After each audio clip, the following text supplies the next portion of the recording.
Today's issue that we will be tackling are practicals. Everyone has questions on like, how do I revise required practicals? How do I remember the key stuff? What even are the key concepts that I need to know about for the exams? And just generally, like, how do I increase my marks in these questions? Because they will keep coming up, and there's nothing more than these STEM examiners loving than these sort of questions because people struggle with them. Why? Because A, they haven't learned it properly, or B, they don't know how to answer the questions. So, in today's episode, we will go through all of that. I will have to preface this by saying that I'm going to use A-level biology as an example. So everything I'm saying is tailored to that. But if you're doing chemistry or physics, you can kind of like use the logic behind what I'm saying and apply it to them. Okay? Are you ready? Let's begin. Okay, so you see, these questions have everyone thinking, I'm confused, because you can think of one thing and the marketing will say something completely different, and you think, what on earth? Like, well, how am I meant to do this? But I'm here to tell you it's much simpler than you think. If you play the game, then the game will love you and the game will give you marks. That's simple, okay? But the real question is, how do I play the game? So, let's address the questions first, and then I'll give you the complete cheat code of what you need to write in practical questions. But that's in a bit. So, the questions first that we're going to be addressing are, how do you learn them? Which channels do I use? And what do I search? How do you remember them? What do you need to memorize? And what should you pick out? YouTube and Google, that's all you need, okay? Don't use textbooks. Who even cares about them? Like, this is what, 2025? Let's put them to the side. So here's what I would say. First, search up A-level biology and then write the topic. First, make sure you're solid with the actual content of it. After you've done that, then I just need you to write into YouTube a very simple search. Just like A-level biology, enzymes, practical, then put your exam board. And when people ask me, are there any specific channels I'd watch, like you would watch and stuff, and I'd be like, no, not really. I would watch whatever came up. I wouldn't restrict myself, okay? So when I searched it up, these are the first two results I got. I would watch both of them. I wouldn't just watch both of them. I'd watch maybe like two, three, four more, because the more you watch and the more you listen and see what they have to say, the better you understand the practical. Because there have been so many times where, let's say, I was watching this video, okay, then I did a practical exam question on enzymes, and it asked me something a bit obscure, and I'm like, huh, I don't really know. But then I would remember what I watched in the video, and somehow magically the teacher said that thing, very like in passing. You know when like people say something just like, as a little side comment. Well, sometimes those side comments can become actual main questions. So this is why it's so useful to watch as many of these as possible, and then like you're actually sorted. That's really it. Um, so yeah, that kind of addresses that. What do you need to remember? Just remember the videos, literally. But for each practical, I need you to write down the information addressing these questions. So A, what is the aim of the practical? Because if you're watching a video, if you're learning about, let's say, electrophoresis, required practical, and you don't even know what the aim is, then what the hell is the point? You know? So what's the aim? What's the independent variable? Okay, so the thing that you change. What's the dependent variable? The thing that you measure. How is it even being measured? Are we using a thermometer? Are we using a gas syringe? Like, how? Are we using like computers and technology? Then you need to think, what are the control variables? And then how are those control variables being controlled?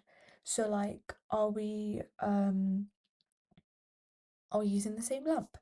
Are we using a thermostatically controlled room? Are we using the same pH sort, like the soil, the same soil, or like the same plant species and whatever? And then you need to consider these things, okay? Repeats, standard deviation, stats test, like what type of stats test? Most likely it's going to be t-test, I can't lie.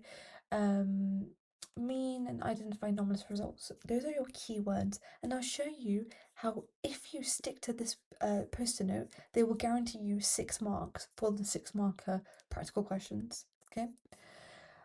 Just another thing is, how do I remember? How do I memorize? Well, I'm not me if I don't bring up some weird method. You'll see my channel constantly. I say some interesting stuff, but basically, my method is that I pretend I'm talking to a bunch of friends and I'm debriefing them about a situation. Like, let's say this person did this. I'm gonna tell my friends, right? Not gossiping. We don't condone that, but it's more like factually saying the situation. So, when you have a practical, let's go back to enzymes, I would tell them, oh my god, guess what? I got a text of about this. And then they were like, what was the text about? Then I would say the aim of the practical. They were like, wait, what changed? What were the red flags? What the green like you know what I mean? Like just imagine you're just saying a situation to your friends. They're gonna ask you so many like follow-ups, and that's basically how you're gonna memorize it. Either you can do this as a like an activity with your friends, like a little study group session where you all look like this, or you just kind of like do it into existence, which sounds a bit sad, but it's kind of fun. I can't even lie, it's actually kind of fun. Yeah, it just keeps it more interesting. So how do you remember practicals? Just pretend you're talking to a bunch of friends, debriefing them. That's it. And the reason why practical questions are so important, why this is an issue for people, is because they come up so much. So I've put like a screenshot of just a few OCRA and AQA questions. And if you just pause the video, you can kind of see like what I mean, right? Got a bunch of 4 markers, 2 markers, 5 markers, two, 4, we have 6 markers in OCR, a lot about them.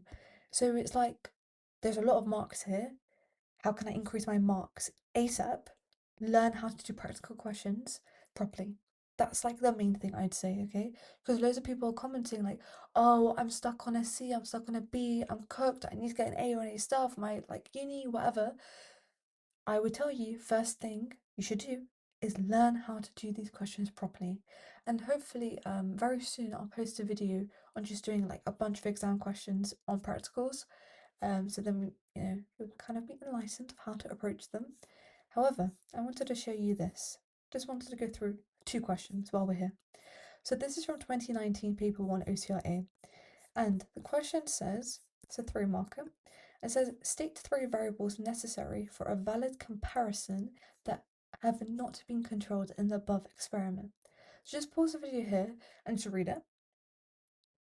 Okay, welcome back.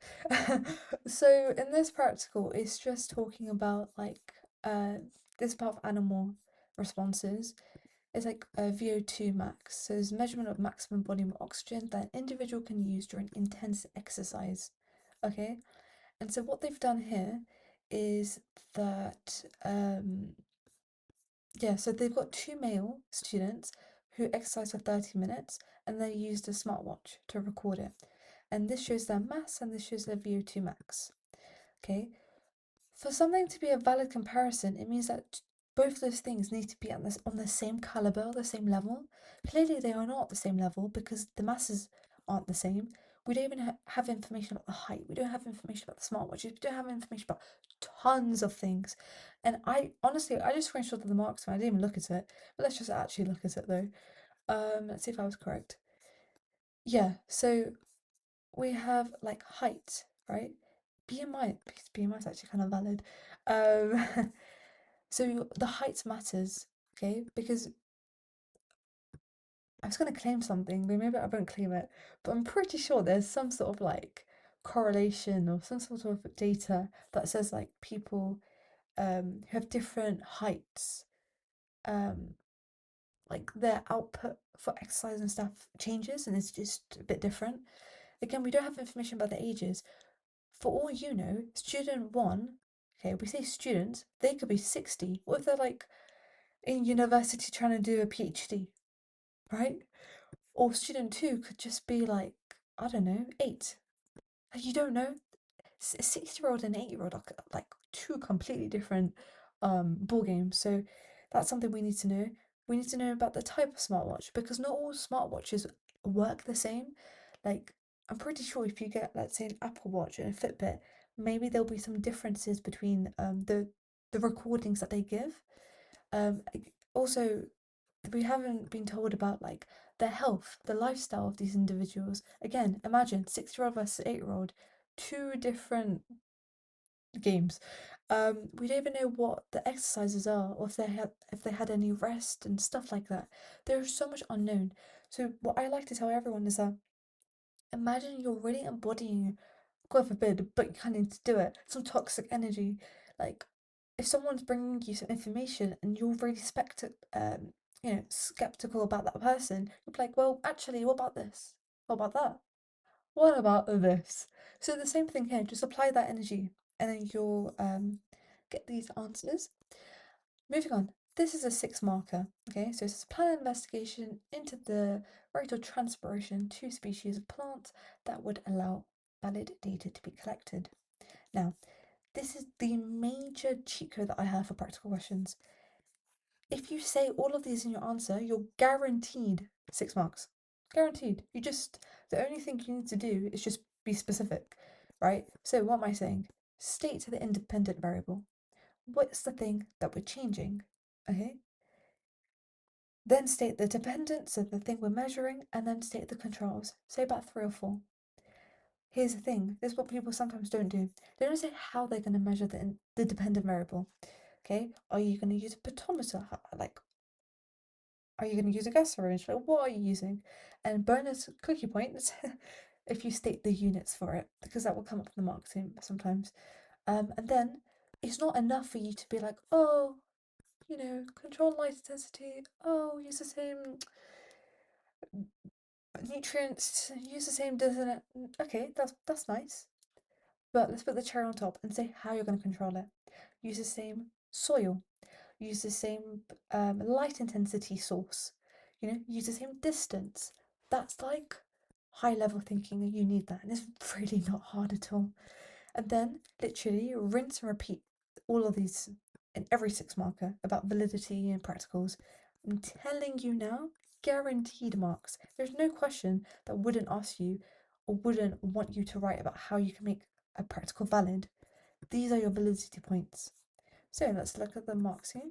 That's exactly what I said. Okay, there's a bit of like variation, but it's literally the same. Guaranteed 6 marks. Like, just be the game and the game will love you back. So that's literally all I have to say. Um, but again, hopefully very soon I'll post a video and I'll go through more practical questions and you'll start to see where I'm coming from. Literally, practical questions are beautiful. Beautiful. That's why I'm saying they're much simpler than you think because there's a clear methodology of how to answer it. Rinse and repeat, call it a day, get the grade you want, go to university, do whatever you want with life. It's really not that deep. So yeah, I hope that's kind of given you a glimpse of what you need to do and just kind of like fuzzed out all the thoughts that you had about practicals and why they're awful and stuff. And hopefully you're not confused anymore. Um, and we're chilling.